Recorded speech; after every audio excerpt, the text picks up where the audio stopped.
Russian waiter Alexander doesn't need eyes in the back of his head because he has the peculiar ability to turn his neck through a complete 180 degrees.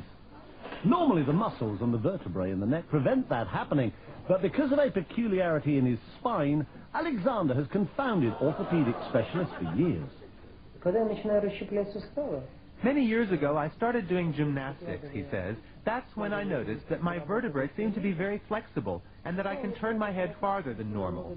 I worked at it little by little, going a little farther each time, and one day I was able to turn my head all the way around.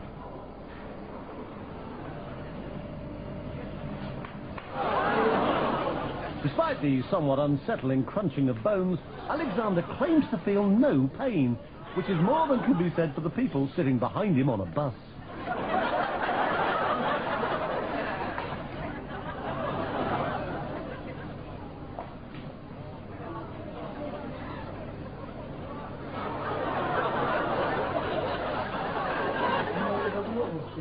When I do it, it takes energy out of my whole body, he says. It requires 100% concentration.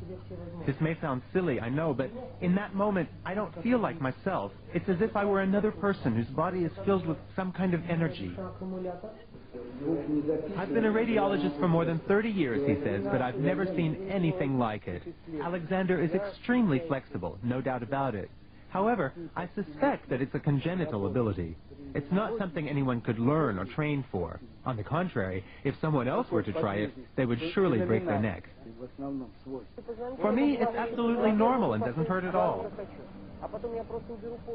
The fact that he can turn other people's heads as well, although obviously not as far, has encouraged Alexander to take his peculiar skill on a concert tour.